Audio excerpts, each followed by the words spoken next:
So while I'm having a little wander around here, I'll just give you a quick update on the various immigration sagas at the moment.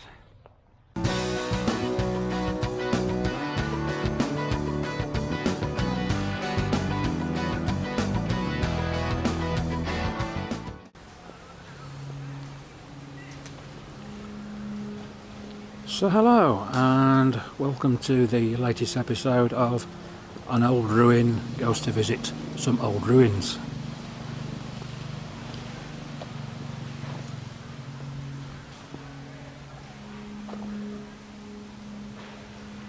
I'm at Wat Kam Tom.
And today is in fact Sunday, which is not my normal day for coming out, but there seems to be very few people here, surprisingly.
So these ruins are very aptly named actually. There's not an awful lot to see here. They're actually not at the main site where I was for the proper temple, about a kilometre away down the road and a few twists and turns.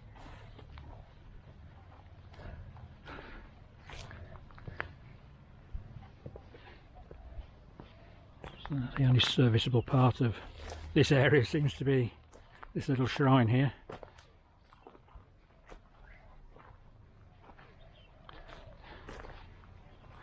So while I'm having a little wander around here, I'll Just give you a quick update on the various immigration sagas at the moment.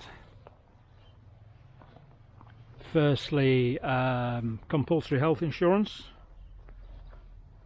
for foreigners wishing to retire here. As of 2 days ago, people wanting to come to Thailand with a OA retirement visa, which is basically the one you get in your own country, will have to have the compulsory health insurance. If you haven't got it, they won't let you in.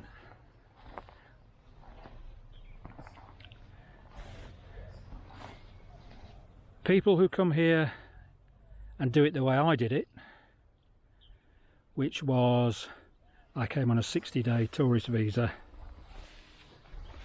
As that neared its end, I renewed that as a 90-day non-O visa, which is a non-immigrant visa, and that visa I extend every 12 months. So you don't actually get a new visa every year if you do it this way.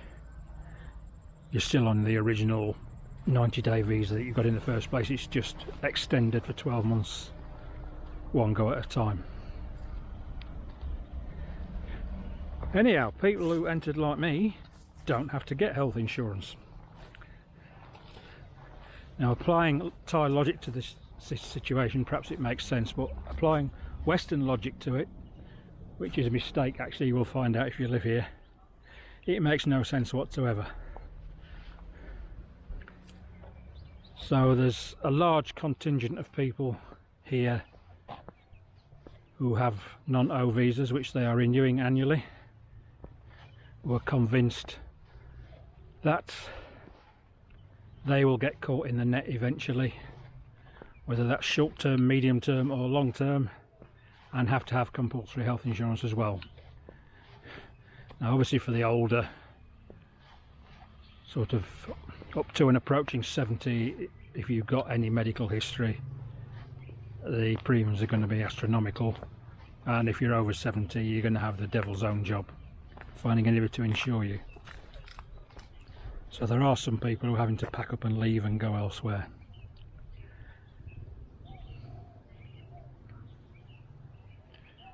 In addition to that, and this is still not concrete one way or the other, but most of the things I've seen are saying that if you came here on an OA visa, again that's the one you get from your own country before arriving here, doesn't matter how long ago you had it, if that is the original visa you had, you have now to get compulsory health insurance, which makes it even more confusing and even more illogical.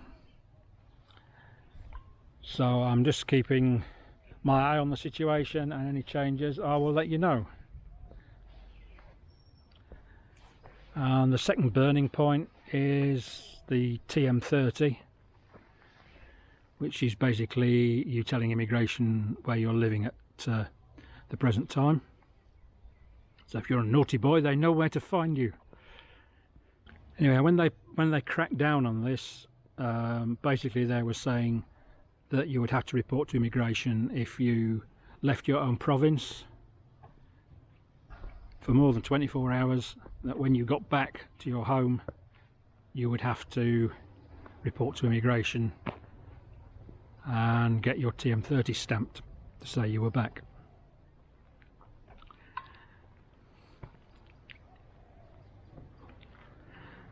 Now once again, the only consistency in Thailand seems to be inconsistency, and some immigration officers, such as I'm told Kanchanaburi, if you leave Kanchanaburi province, say you go to Bangkok and you're more than 24 hours away, when you get back to Kanchanaburi you have to go to immigration to report your return.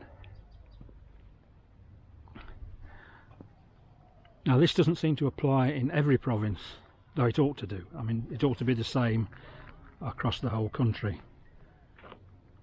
but recent posts I've seen regarding people's experiences in Chiang Mai are saying that they are only wishing you to go and report you're returning to your abode if you leave the country and come back again, which is what it was before they started the clampdown. I've been away to various places, stayed in hotels, had to book in, show them my passport, etc., and I've never had a problem at immigration. And if I believe most of the things I'm reading at the moment, that is still the case. It would make sense because Chiang Mai immigration is extremely busy, and to have an additional workload of people reporting their return to home having been away for a couple of days does seem a bit over the top to me. Though what it seems to me is irrelevant really. It's what matters to the government and to the local immigration office. Anyway, that I will keep you informed if anything changes on that. But if you're coming to stay in Thailand, you need to check with your local immigration office as to what their rules are, because as I say, some are doing it one way and some are doing it another.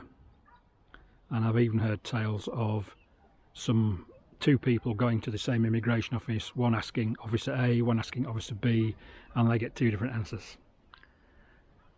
So as usual, it's as clear as mud. Anyway, there's not an awful lot to see here, is there? So time to hop on the bike and toddle off back home, I think.